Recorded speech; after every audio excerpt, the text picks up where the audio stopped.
सिर्फ CNBC आवाज पर। Presented by Aditya Birla Group, taking India to the world.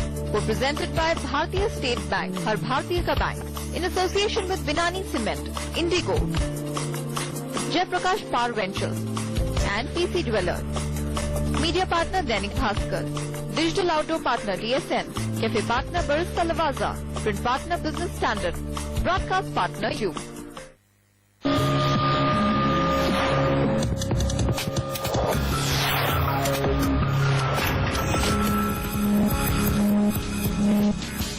Welcome back. Budget से ठीक पहले टैक्स का ये खास शो ब्लैक एंड व्हाइट लेकर हम पहुंचे हुए हैं गुलाबी शहर जयपुर में। यहाँ के व्यापारियों के बीच जान रहे हैं उनकी क्या ख्वाहिशें हैं, बजट 2012 से जुड़ी हुई क्या चाहते हैं प्रणब दा, इनके लिए क्या करें। और मेरे बीच में एक लेडी एंटरप्रेन्योर सीमा सेठी। सीमा जी, आप क्या चाहती हैं इस बजट में, क्या खास आए आपके लिए या फिर महिलाओं के लिए? राजस्थान की महिलाओं की तरफ से लखोटिया जी नमस्ते।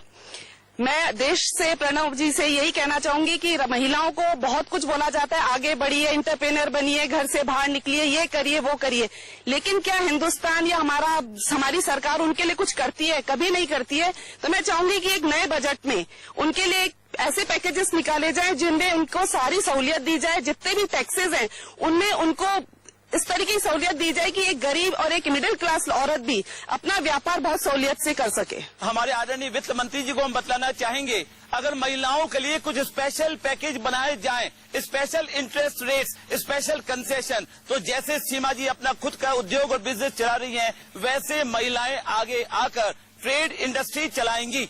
आप लोग सुस्त क्यों हो गए भैया? ऐसे सुस्त होने की बात नहीं है, आपका हमारा भी फायदा है। फिर तो महिलाएं जब बिजनेस चलाएगी ना महिलाएं, तो हमारे को कम बोलेगी, बिजनेस में ज्यादा बोलेगी। कुल मिलाकर फायदा ही फायदा, नुकसान नहीं है। महिलाओं को प्रोत्साहन दिया जाए, उसमें भी पुरुषों का ही फायदा। आप देखते हैं लखोटिया जी, इसीलिए मेरे हमेशा से ये आइडिया रहा है कि एक महिला वित्त मंत्री की इस देश को जरूरत है। कितने लोग मेरे साथ हैं यहाँ पर?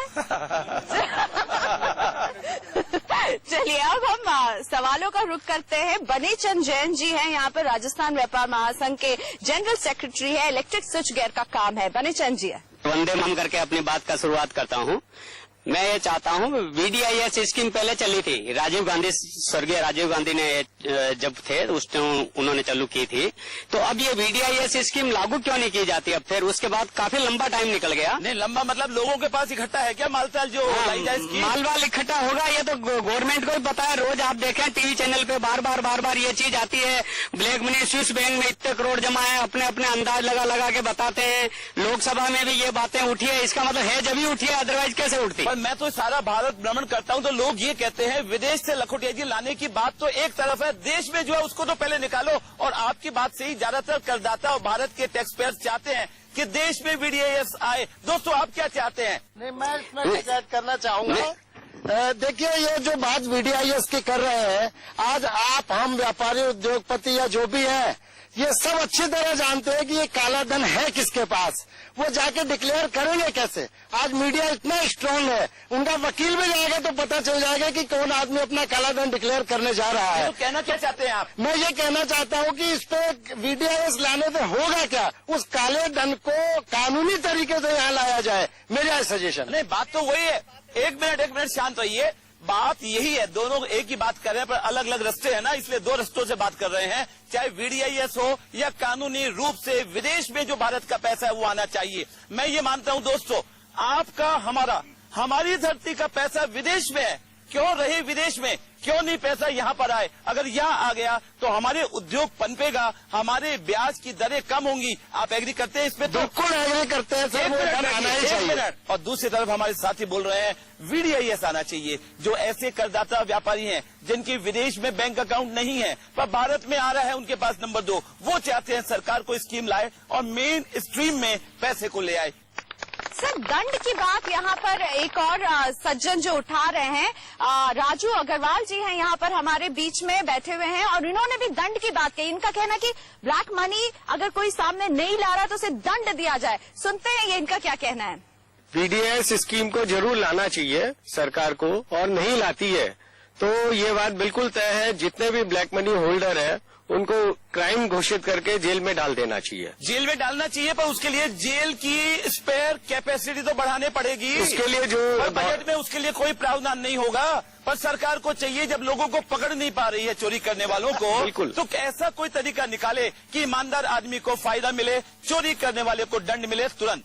चलिए अगले सवाल की तरफ बढ़ते हैं। राजू जी, आपका सवाल हो गया साफ। यहाँ पर सुनील दत्त गोयल जी का सवाल लेते हैं।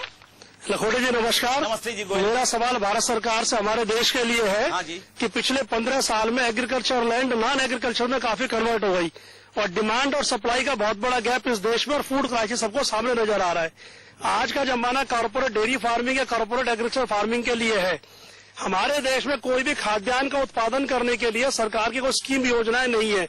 मैं चाहता हूं कि भारत सरकार एक कॉर्पोरेट एग्रीकल्चर फार्म के ऊपर स्कीम बनाए, उसके ऊपर सब्सिडी रेट ऑफ इंटरेस्ट का कुछ रिलैक्सेशन दे और उसको कुछ % टैक्स लगा दे, जिसके ऊपर विजिलेंस भी रहे। बात बिल्कुल सही है। अगर सरकार बड़े फार्मर्स को मदद करे ब्याज दर में और टैक्स लगा दे, वो चलेगा। देश की तरक्की होगी और देश में फूड की कमी नहीं होगी। भरत कुदाल जी का सवाल लेते हैं। यहाँ पर इनकी जो चाहत है वो सुनते हैं, क्या देखना चाहते हैं इस बजट में। ये मैं व्यापारी वर्ग की तरफ से एक इच्छा वित्त मंत्री जी को रखना चाहता हूं, जैसे कि नौकरी पेशा को टैक्स में राहत के लिए LTA, मेडिकल और कन्वेंस की सुविधा उपलब्ध है, क्यों नहीं व्यापारी वर्ग को ये सब सुविधाएं प्रदान की जाए।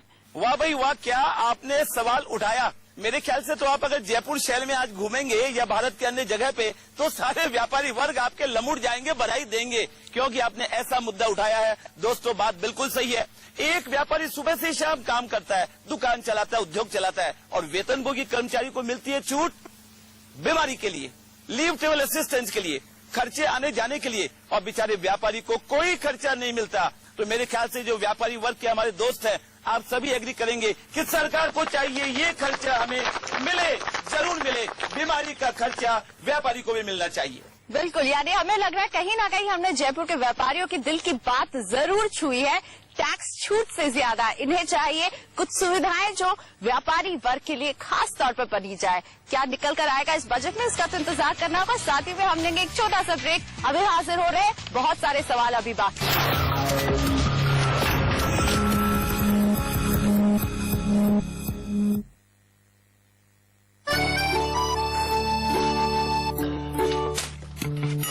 भाई साहब, आपने बिजली का बिल अब तक नहीं भरा, कब भरेंगे सर? टेलीफोन का बिल भरा, वो कब भरेंगे सर? बेटा, मनी ट्रांसफर अब तक नहीं हुआ, कब भेजोगे? जल्दी करो ना बेटा। पापा, पापा, आप मेरा मोबाइल टॉप अप भूले तो नहीं ना? मुझे अभी चाहिए, अभी के अभी। क्या आप टेंशन फ्री लाइफ जीना चाहते हैं? अब अपने मोबाइल फोन से स्टेट बैंक फ्रीडम पे लॉग ऑन करके कीजिए पैसा ट्रांसफर।